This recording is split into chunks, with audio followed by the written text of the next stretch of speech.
revelaciones del Señor. Conozco a un hombre en Cristo que hace 14 años, sin el cuerpo no lo sé, si fuera del cuerpo no lo sé, Dios lo sabe. Fue arrebatado hasta el tercer cielo y conozco a tal hombre, sin el cuerpo o fuera del cuerpo no lo sé, Dios lo sabe, que fue arrebatado al paraíso donde oyó palabras inefables que no le he dado al hombre expresar. De tal hombre me gloriaré, pero de mí mismo en nada me gloriaré, sino en mis debilidades. Sin embargo, si quisiera gloriarme, no sería insensato, porque diría la verdad, pero lo dejo para que nadie piense de mí más de lo que de mí ve u oye de mí. Y para que la grandeza de las revelaciones no me exaltase desmedidamente, me fue dado un aguijón en mi carne, un mensajero de Satanás que me objetee, para que no me enaltezca sobremanera, respecto a la cual 3 veces he rogado al Señor que me lo quite, y me ha dicho: bástate mi gracia, porque mi poder se perfecciona en la debilidad. Por tanto, de buena gana me gloriaré más bien en mis debilidades, para que repose sobre mí el poder de Cristo. Amén. Tomen asiento, hermanitos. Vivir en la voluntad de Dios, hermano, es bien difícil a veces.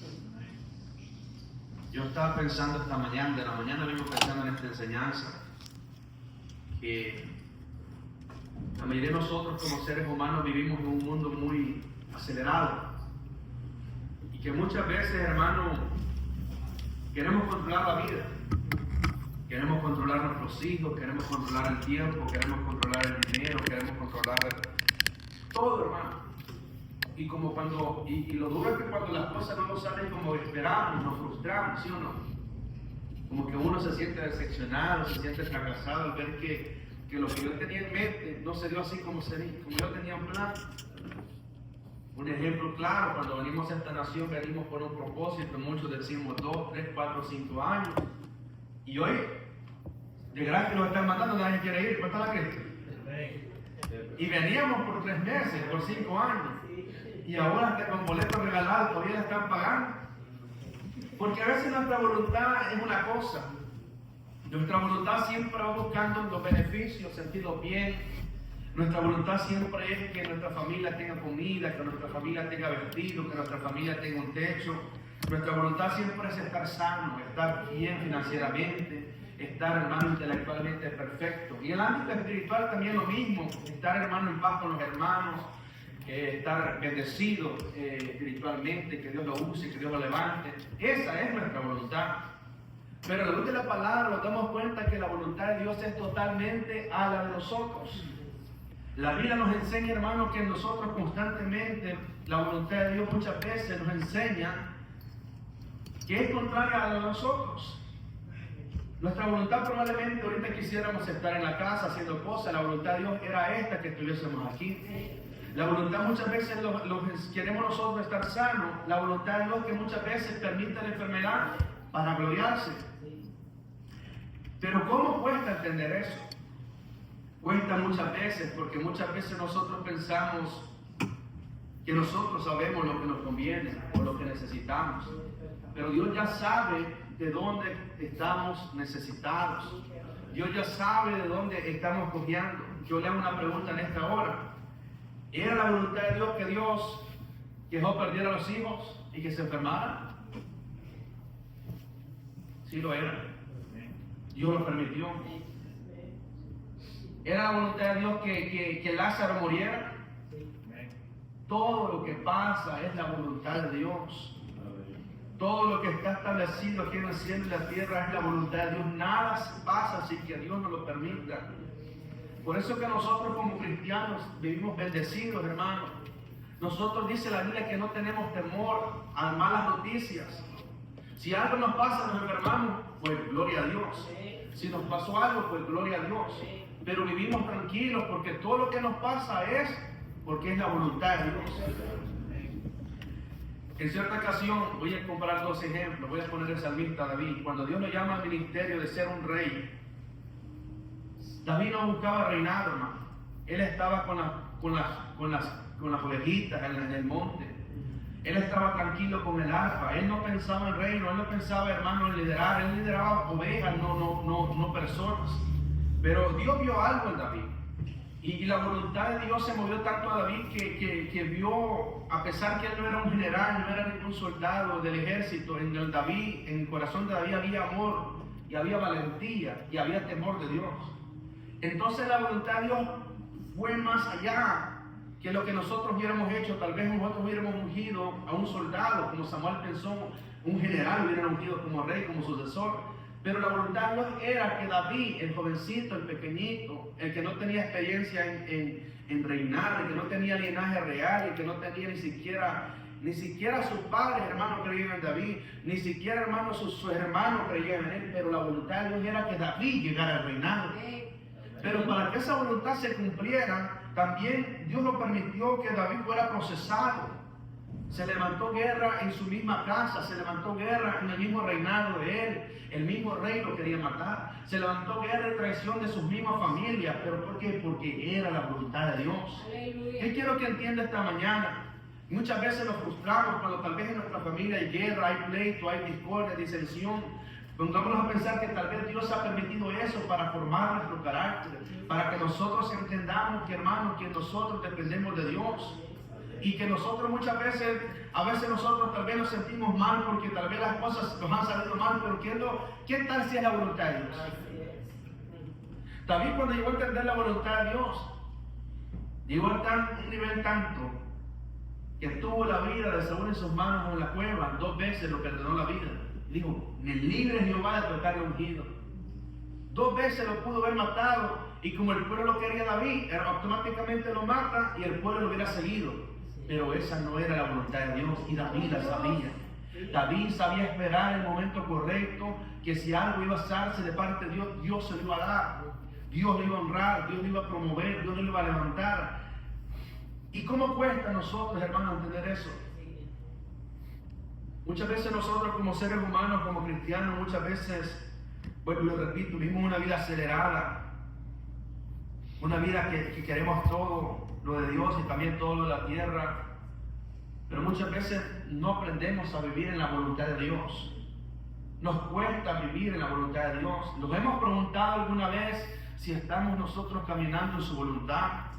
Nos hemos preguntado alguna vez, nos hemos sentado a la mesa a hablar con Dios cara a cara, a decir: mira, Jesús, ¿será que yo estoy en tu voluntad? ¿Será que yo estoy haciendo lo que tú me has llamado? ¿Será que yo estoy cumpliendo el propósito por el cual yo vine a la tierra? ¿Será que yo estoy haciendo lo que tú me has encomendado? Es una pregunta que nació en mi vida esta mañana. Y me puse a pensar en esto, me puse a pensar en David. Me puse a pensar en los grandes hombres del ayer, hombres que la vida les cambió así. De la noche a la mañana, todo les cambió. No era la voluntad de ellos eso. No era la voluntad de Jeremías el quedar soltero. Él quería familia, él quería hijos, pero la voluntad de Dios era otra. No era la voluntad de Oseas casarse con una mujer pecadora, la voluntad era otra, porque quería usarlo para que el pueblo de Israel entendiera el mensaje de salvación. No era la voluntad de Ezequiel que su esposa muriera, pero era la voluntad de Dios para mostrar a Israel que Dios iba a castigar a Israel. Muchas veces los hombres del ayer tuvieron que resignar su voluntad para comprender la voluntad de Dios. Y mira, hermano, fracasamos nosotros como seres humanos porque queremos. A veces nosotros, como un ejemplo, cuando alguien se va a casar, la gente solo busca que le guste físicamente. Con que el hombre o la muchacha le parezca físicamente, su cuerpo lo atrae, la carne le atrae. La gente nunca se pregunta si es la voluntad de Dios esta persona o la otra persona. Y por eso viene el fracaso en la vida. La gente, hermano, a veces buscamos nosotros trabajo y a veces el trabajo nos impide servir a Dios. Y a veces, hermano, el trabajo que también hasta uno peca, gloria a Dios, porque un trabajo donde estén tal vez vendiendo cerveza, sirviendo cerveza o licor, eso es dar muerte a la gente, dar droga a la gente. Y hay cosas que a veces nosotros hacemos al diario vivir que muchas veces estamos fuera de la voluntad de Dios. A veces tenemos planes que están fuera de la voluntad de Dios y por eso nosotros fracasamos en la vida. Fracasamos. Muchas veces tomamos decisiones que no era la voluntad de Dios. Muchas veces decimos: voy a hacer esto, un ejemplo. Y a mí me pasó, muchas veces me pasó en la vida. Y he ido aprendiendo de mis errores. Recuerdo una vez, hermano, yo tenía un carro bien bonito, el carro. Estaba bien el carro, no fallaba. Vengo yo de cabezón, ¿cuánto gana Cristo? Quería un carro del año. Me voy a meter al carro del año, dile, hermano, un interés alto que pagaba como 1.500. Después ya vivía preocupado, yo mismo me metí. No es la voluntad de Dios, hermano. Yo mismo me metí, yo mismo me orqué. Pues hay veces a uno así le pasa, hermano, se mete en cosas, no le pide la voluntad de Dios, se mete en deudas, se mete en problemas, se mete en pleitos que a Dios no se los ha dado. Y ahí uno mismo se va frustrando. Y por eso es que ve tanta gente, hermano, frustrada. Gente que tal vez está haciendo algo en su país, comprando algo en su país, pero está frustrada. Porque las bendiciones de Jehová no añaden tristeza, dice la Biblia. Cuando usted, hermano, está siendo bendecido en lo natural, pero anda todo preocupado, anda todo con ansiedad, anda todo tenso, pregúntese si es la voluntad de Dios esa. Jesucristo, lo mismo. A mí me impacta mucho porque Jesucristo había querido un momento dado en la carne renunciar, morir. En un momento dado dice, le oró al Padre, Señor, si es posible, pasa de mí esta copa, pero no se haga mi voluntad. No era fácil para Jesús. No era fácil para Jesús, que era santo, que era intachable, que era perfecto, que era sagrado Dios, y que de repente tenía que irse, lo iban a desnudar, lo iban a poner públicamente, le iban a azotar, le iban a golpear, le iban a injuriar, le iban, hermano, a tirar piedras, escupidas, le iban a torturar, hermano, una tortura que le dieron.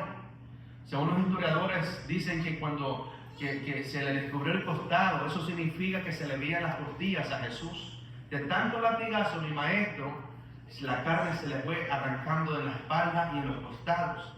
Los romanos castigaban con un látigo, que ese látigo tenía dientillos, tenía como unos dientillos, unas puntas. Cada vez que latigaban, quedaba agarrado y la hablaban, bendito sea Dios. Sufrió mi Jesús. Se iba desangrando poco a poco. Fue una tortura, hermano, que jamás nadie la tuvo y nadie la va a tener. Pero era la voluntad del Padre. Parece lógico, ¿no? Parece lógico que la voluntad de Dios era esa, que su Hijo muriera en la cruz del Calvario. Porque humanamente hablando, la lógica en el Evangelio no existe.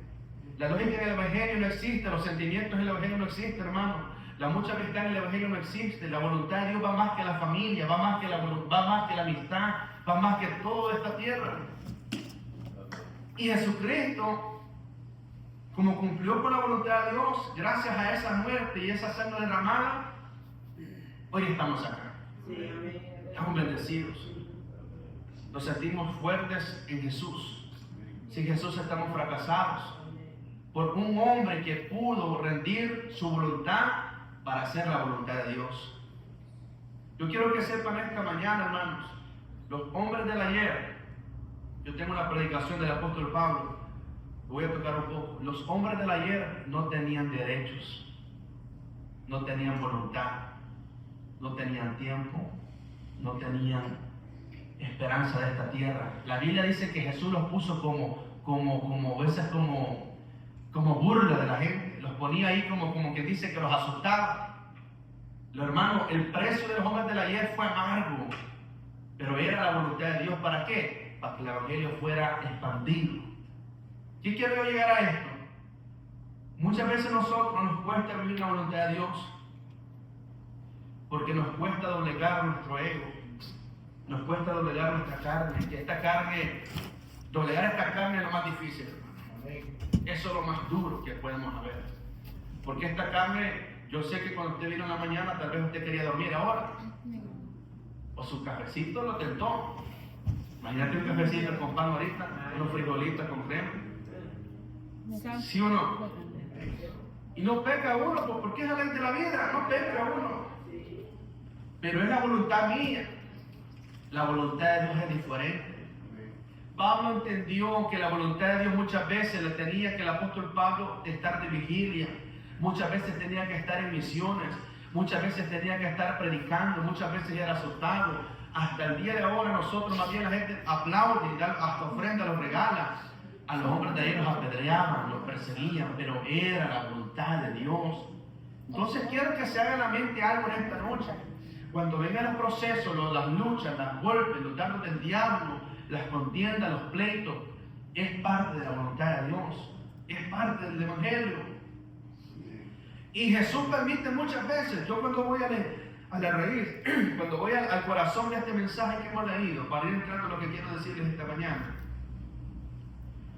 Dios permite un aguijón, y ese aguijón no se va ni aunque oremos ni ayunemos. Muchas veces ese aguijón va a ser nuestra esposa, muchas veces va a ser nuestro esposo, nuestros hijos, a veces va a ser el dinero, a veces va a ser la salud, a veces van a ser los demonios, a veces va a ser cualquier cosa que nos va. Un aguijón es algo que no lo deja estar en paz a uno. Es como una, dice que dura, ahí cuando el apóstol Pablo decía, duras cosas es dar goces contra el aguijón. De tal manera, duras cosas es dar goces contra el aguijón. Es decir que cuando usted le duele una llaga, y usted golpea esa llaga, así significa el apóstol Pablo, se estaba golpeando.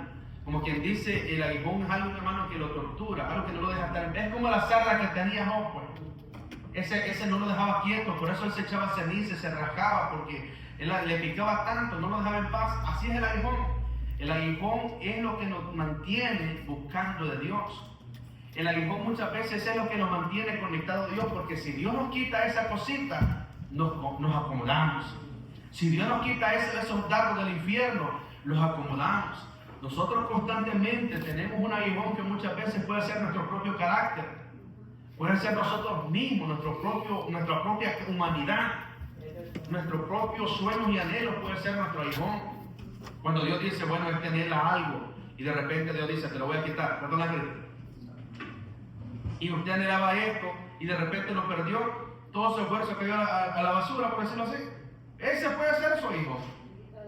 El aguijón puede ser cualquier cosa que nosotros no nos gusta. El aguijón es lo que no nos gusta. Pablo no le gustaba el aguijón. Por eso que oró 3 veces. No es que oraba como oramos ahorita. El hombre oraba, el hombre de la llana oraba. Cuando dice que oró y Dios le respondía, eran semanas y meses de búsqueda hasta que Dios hablaba. 21 días oró Daniel, Dios le habló. Jacob oró toda la noche, Dios le habló. O sea que eran oraciones largas de días, semanas y a veces meses hasta que Dios respondiera. Pero qué duró esto, hermano. Dios no se lo quitaba. No se lo quitó Dios. ¿Por qué cree que no se lo quitó Dios? Ahí mismo lo dice la Biblia. ¿Por qué cree usted? ¿Por qué cree? Amén. Los aguijones son para mantenernos humildes.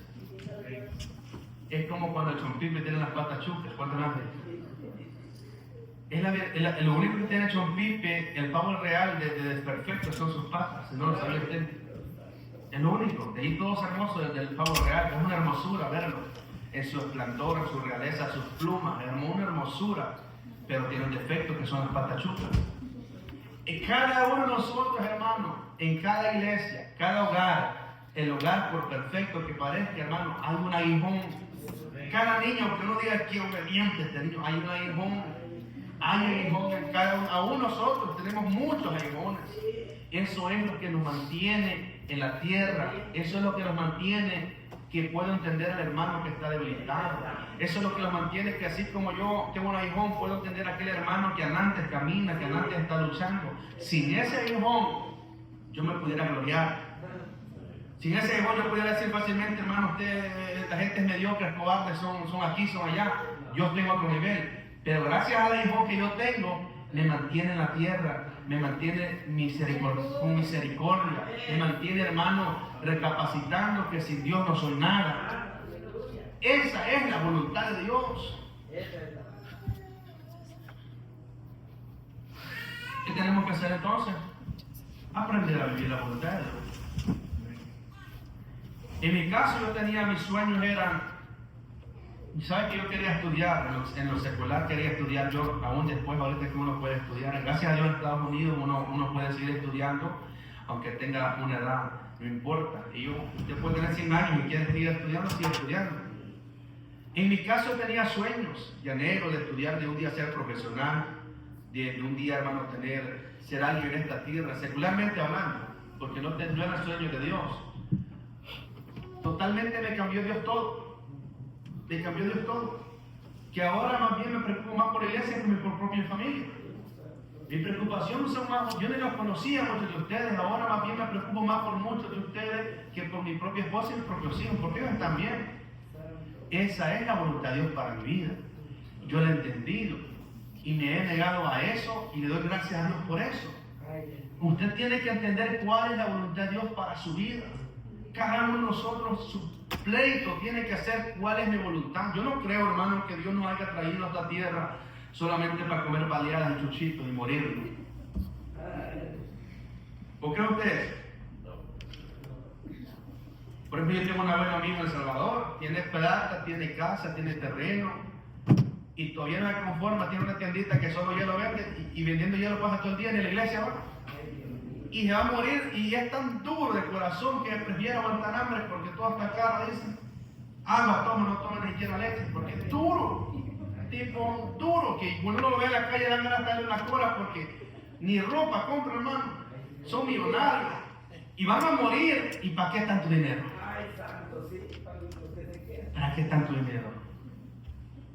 ¿Para qué tanto? ¿De qué le sirvió? ¿A quién le va a dar el dinero? No aprovechó la voluntad de Dios. Vino a la tierra y murió sin vivir en la voluntad de Dios. No disfrutó lo que tenemos nosotros, la salud, la comida, el dinerito, el trabajito, es para disfrutarlo. Dice Eclesiastés que Dios, la bendición del trabajador es que coma de lo que él ha trabajado. Esa es la bendición de nosotros. Vivir feliz, vivir tranquilo. Esa es nuestra victoria en esta tierra. ¿Para qué esperar, hermano, estar ya en un hospital, uno ya muriéndose, para querer decir, voy a disfrutar la vida? Tal vez no tuve el tiempo ni siquiera para estar con mi nieto, mi familia. Nunca tuve la oportunidad para ir a visitar a mi primo, porque todo el tiempo uno solo estaba así bien acelerado en la vida, pues. No aprendió a vivir la voluntad de Dios. Pablo fue un hombre que muchas veces llegó tanto a aferrarse a la voluntad de Dios que eso significaba la muerte para él. En cierta ocasión, cuando va a hacer el tercer viaje de misionero, hizo 2 viajes misioneros. El tercer viaje misionero, dice que estaba él en la iglesia y de repente viene el profeta a cabo y le profetiza. Dice que le agarra un cinto y lo maneja bien como un garrobito.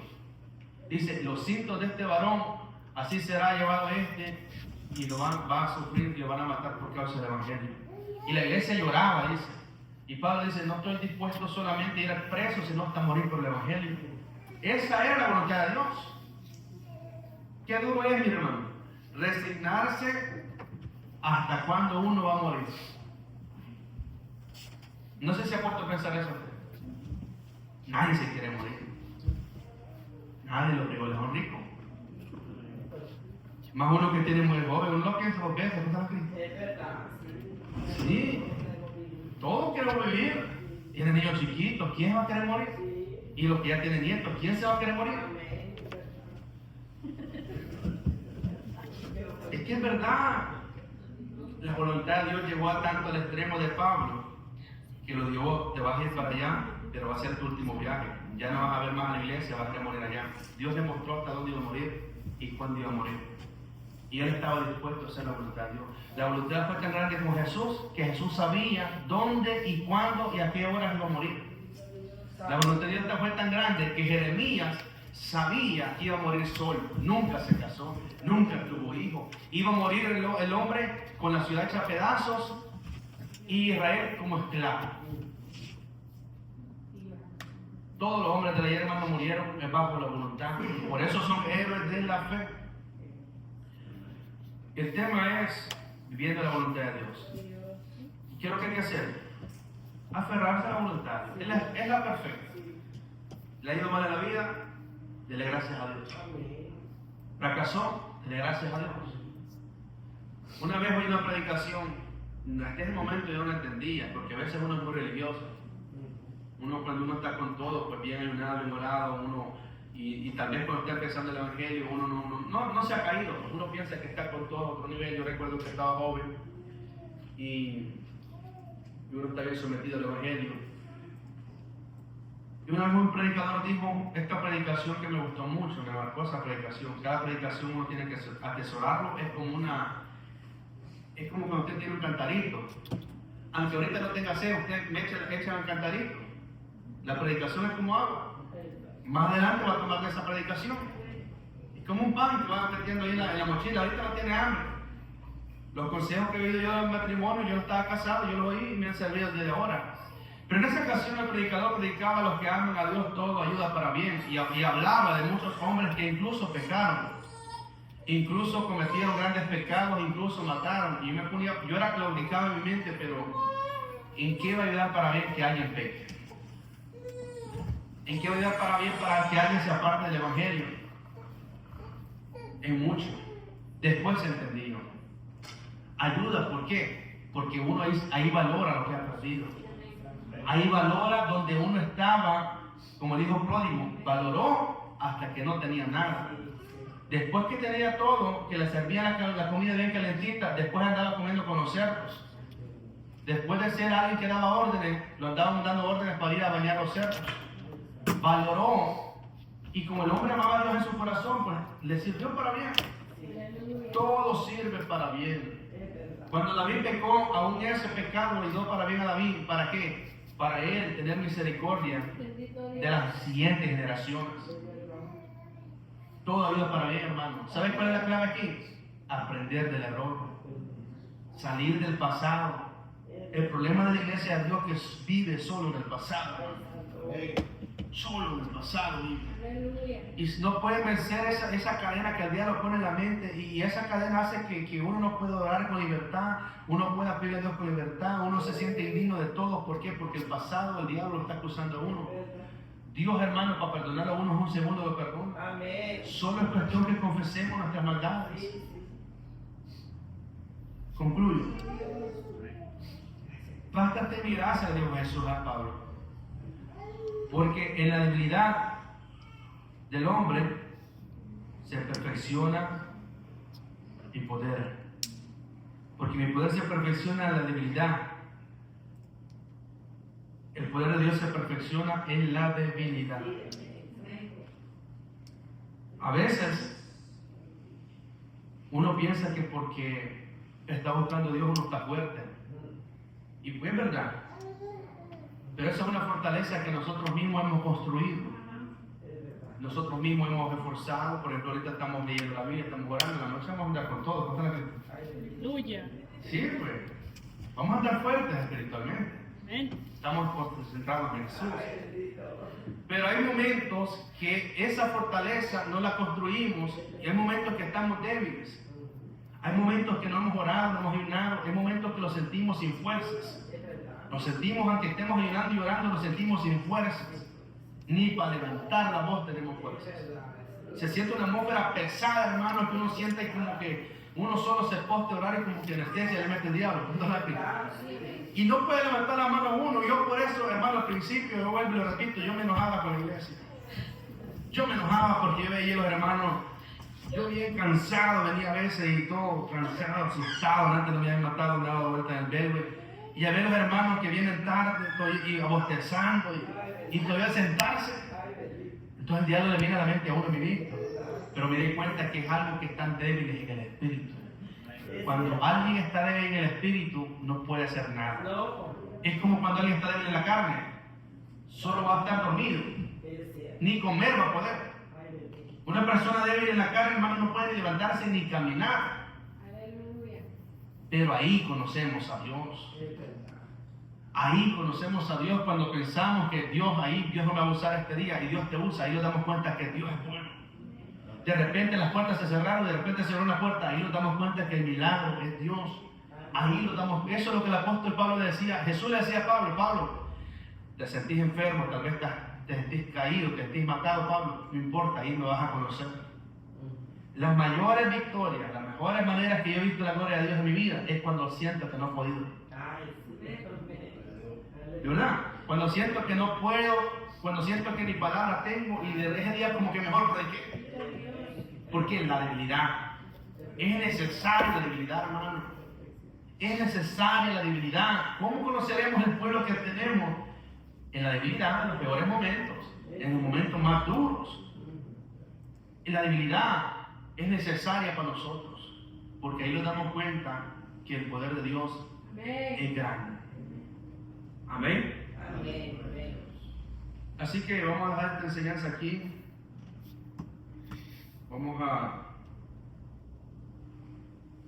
Voy a ir hasta las 12, hermano. Yo me voy a ir a las 12. Yo creo que también usted tiene cosas que hacer también. Vamos a ir todas las 12. O si alguno me quiere quedar, puede quedarse.